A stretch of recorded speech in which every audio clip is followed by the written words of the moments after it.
يتأهب الوسط الرياضي للقاء المرتقب بين قطبي الكرة السعودية الاتحاد والهلال في مدينة الملك عبدالله الرياضية بجدة ضمن الجولة العشرين من منافسات دوري جميل السعودية. جوهرة الملاعب ستكون على موعد مع حضور هائل بعد الإقبال الكبير من الجماهير الاتحادية والهلالية على منصة البيع الإلكترونية مكان لشراء تذاكر المباراة. منافسة الفريقان على بطولة الدوري لم تكن وليدة اليوم، فللفريقين تاريخ حافل من المنافسة الشرسة على لقب البطولة الأصعب محليا. في عام 1986 شهد أول صراع بين الفريقين على لقب الدوري في نسخته العاشرة منذ استحداثه في عام 1976، حينها استطاع الهلال من حصد اللقب ليكون بذلك هو الدوري الرابع في تاريخ الهلال.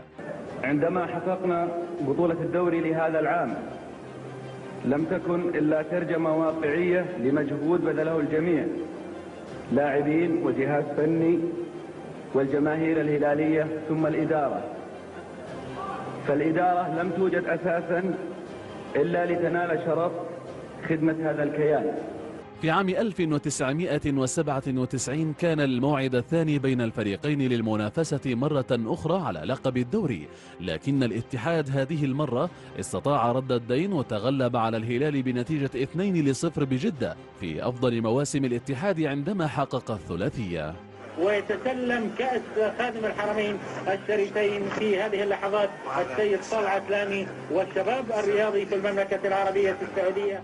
المنافسة الثالثة بين الزعيم والعميد كانت في عام 2002 عندما استطاع الهلال من تحقيق اللقب في جدة بهدفي عبد الله الجمعان. واضح وضوح الشمس، لاعيبة الاتحاد شافوا، لاعيبة الهلال شافوا، الجماهير شافته، الوحيد اللي ما شافه. عاد الفريقان للصراع مرة رابعة على لقب الدوري، كان ذلك في عام 2007 في آخر نسخ الدوري بنظام المربع الذهبي، عندما التقى الفريقان في نهائي كأس دوري خادم الحرمين الشريفين بالرياض، وانتهى اللقاء بفوز الاتحاد بنتيجة 2-1 بهدفي أسامة المولد وحمد المنتشري.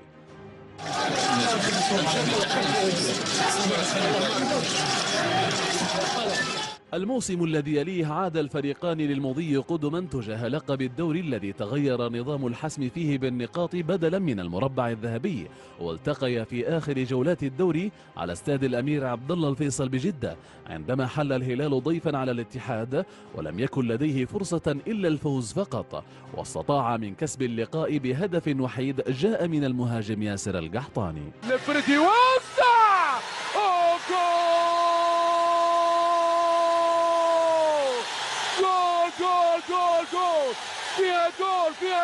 فيها جول ياسر القحطاني. عاود الاتحاد والهلال مسلسل الصراع على لقب الدوري في موسم 2009، واستضاف الهلال شقيقه الاتحاد على استاد الملك فهد الدولي، وكان الضيف بين فرصتي التعادل أو الفوز، وانتهى اللقاء بفوز الاتحاد بنتيجة 2-1 ليتوج بالدور الثامن والأخير في تاريخه.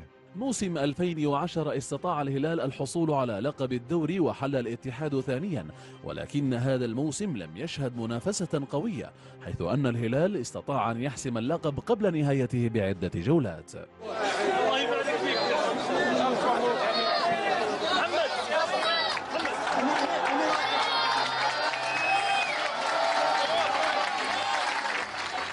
2011 موسما جديدا يتصدر الهلال فيه ويحل الاتحاد ثانيا، ونفس الحال للموسم الذي سبقه، فالهلال حسم اللقب مبكرا وتوج بلقب الدوري للمرة 13 والأخيرة في تاريخه.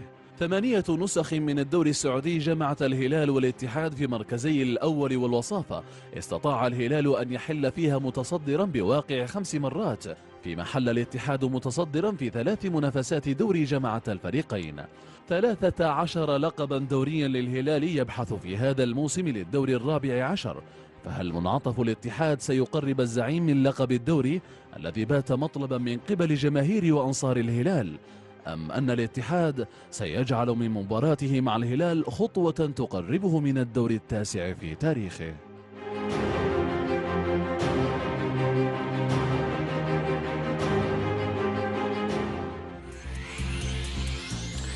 هذه أمامنا 5 مواسم متتالية، الهلال الأول الاتحاد الثاني، الاتحاد الأول الهلال الثاني، سيطروا على الكرة السعودية من 2007 ل 2011، ويعتبر يعني ما لا يزعلون من الجمهور بس كانت مواسم أسطورية.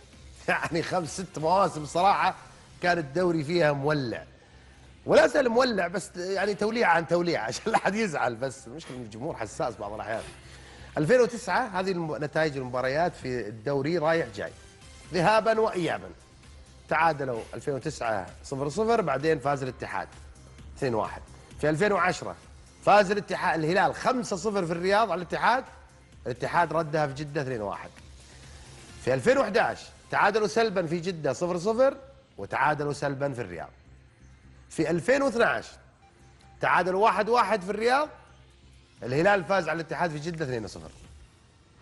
في 2013 الهلال فاز على الاتحاد 2-1 في الرياض، والهلال فاز على الاتحاد 4-2 في الرياض. في 2014 الهلال فاز على الاتحاد 5-2، وفي الإياب تعادلوا 2-2 في جدة. في 2015 تعادلوا 0-0 في الرياض، يا أخي أسوأ نتيجة هاي 0-0، وفاز الاتحاد 3-0 في جدة في الإياب في الرياض. والله شغال الهلال، الاتحاد يفوز في الرياض أكثر شيء. 2016 الاتحاد فاز 4-3 في جدة، وفاز على الهلال 1-0 في الرياض.